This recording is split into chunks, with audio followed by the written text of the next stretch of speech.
The movie begins with an LAPD asthmatic officer named Joe Baylor, who working the night shift at the 911 call center. Officer Joe steps out of the restroom into his chair, while anticipating a case that happened 8 months ago.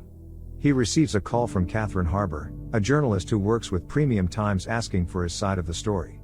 He questions how she got his number and asked her not to call him again. Joe was cut off by his boss, who reminded him that calls were not allowed in the office. He receives a call from a man called Matthew Fontenot, who claims to be friends with the governor.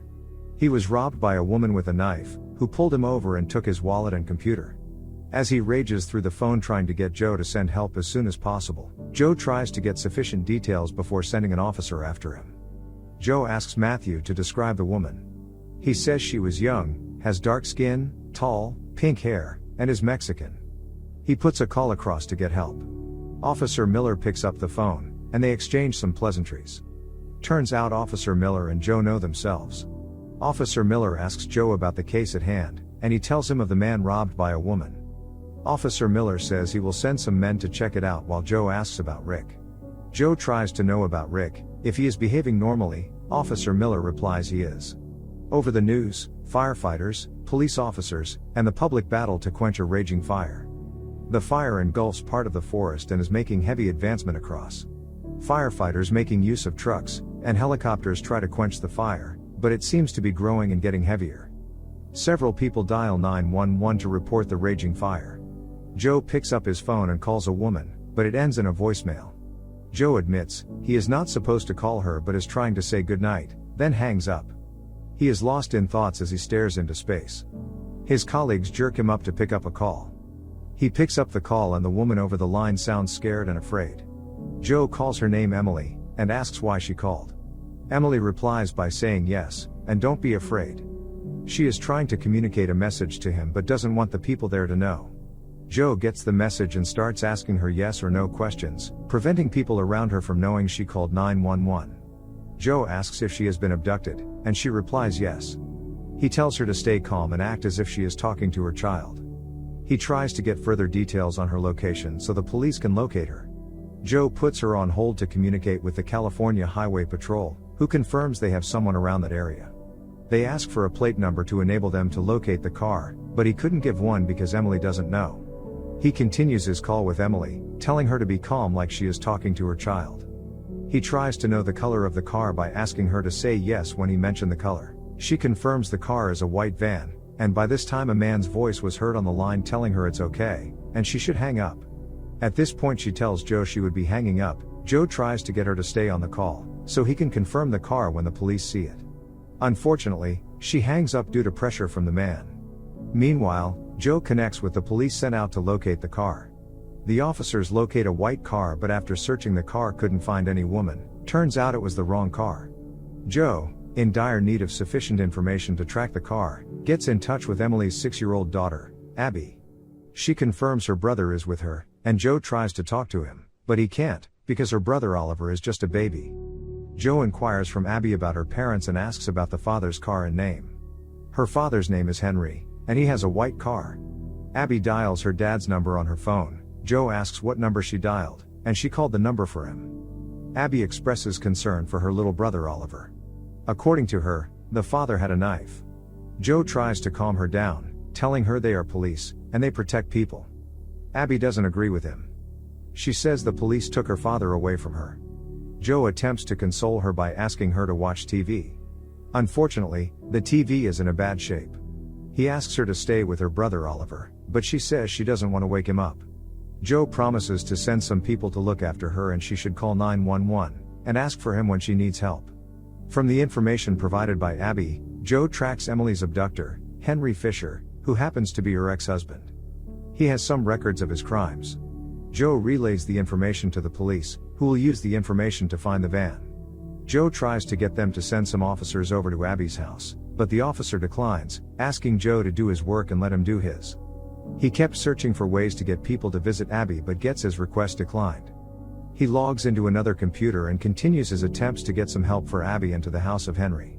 Joe then calls Sergeant Bill, asking for help to bust the case. Not only that, but he asks Bill to send some units over to Emily's house and Henry's house. Bill asks if there was anyone in Henry's house, to which he replied negatively. He asks Bill to break the door if he has to. Bill is surprised and says he is not going to do that because there is no warrant for his arrest, and he will get into more trouble.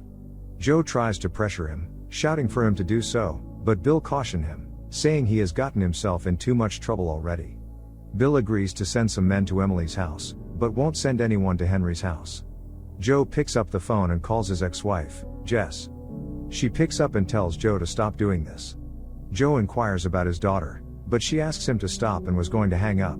Joe pleads she shouldn't hang up and inquire about an interview. He further asks if she had talked to Vicky, and she said yes, and reveals federal officers were offering him immunity. Joe calls Henry and inquires about his wife. Henry confirms that he got separated from his wife.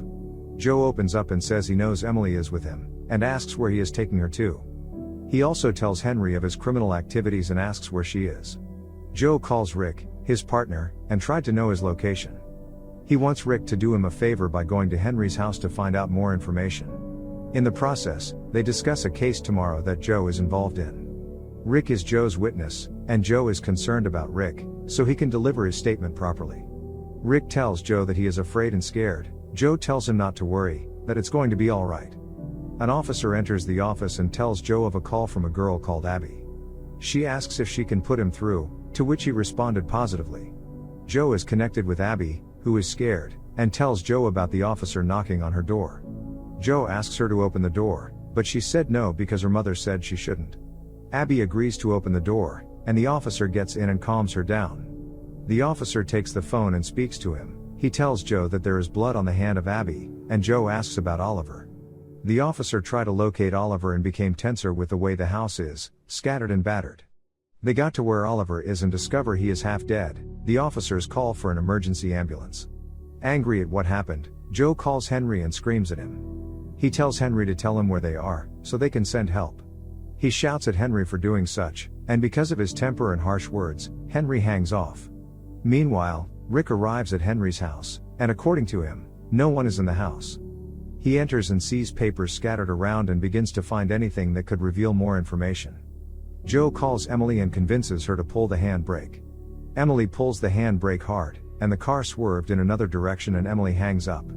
Joe receives a call from a boy who crashed his bike, but because it wasn't Emily, he refuses to send help to him, telling him to hire an Uber and stop drinking. He reconnects with Emily, and because she pulled the brake, she was put in the boot and can't see anything. Joe tells her to grab something, a weapon to use on Henry when he opens the door. He engages her in some conversation about her likes to calm her down. Joe asks Emily where she likes taking her kids, and she replies the aquarium. Emily asks if Joe has been to the aquarium, and Joe replies no. He always wanted to take his daughter there but couldn't. He asks Emily to tell him about the aquarium, which she does. During the discussion, Emily confesses that she likes Joe and asks if he would love to come with them. Joe says she likes her too, and it would be nice coming. The car pulls over, and Emily is bothered and worried about how she is going to escape. She tells Joe about snakes in Oliver's stomach, and she had to pull them out. Suddenly he hears them struggling, before the phone goes mute. Rick calls Joe and says he found something related to court and crime.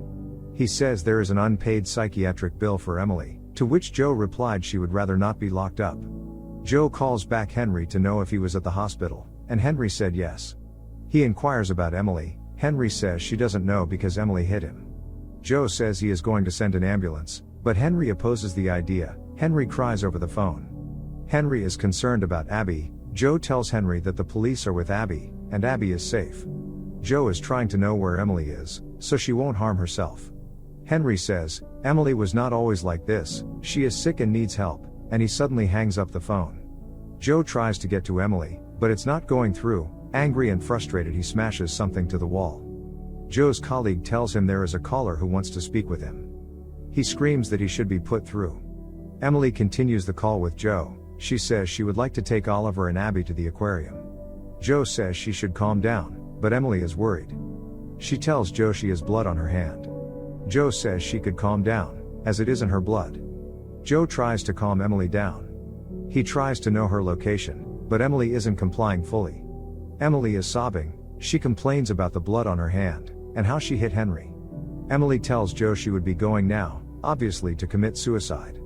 Joe says she shouldn't, as there are people who love her. Abby loves her and is waiting for her to come back. Joe makes a big confession to stop her.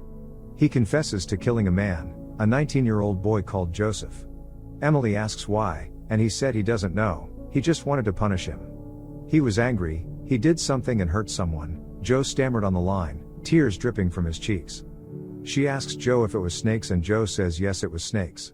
He tells her that he promised Abby that she would come home, and pleads with her not to do it. He tells her she has people who love her, Henry and Abby, and pleads with her to stay calm. A police siren is heard in the background. Emily says she sees the light. Joe asks her to go to the officers, but she says she will be with Oliver and then hung up. Joe tries her number several times. The phone finally picks up, and an officer responds, telling they got her. She came down from the overpass. She tells Joe well done. Joe's colleague relays a message from the officer sent to Emily's house. She said Oliver is in the ICU. Joe is surprised and asks if he is alive, which she replies yes. Joe feels some level of happiness and relief. Joe calls Rick, his partner, who inquires if Emily has been found. Joe replies yes and tries to know his location. Rick says he is in a car. Joe asks him to go home. Joe tells Rick to tell the truth in court, but Rick says he can't change his statement. It would be grave for Joe. Joe asks Rick to give him his word, he would tell the truth in court. Joe calls Catherine Harbor to tell his story. Joe confesses to being guilty of his crime. His story trended on the news.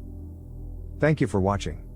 Make sure to subscribe and turn on notifications to watch more videos like this.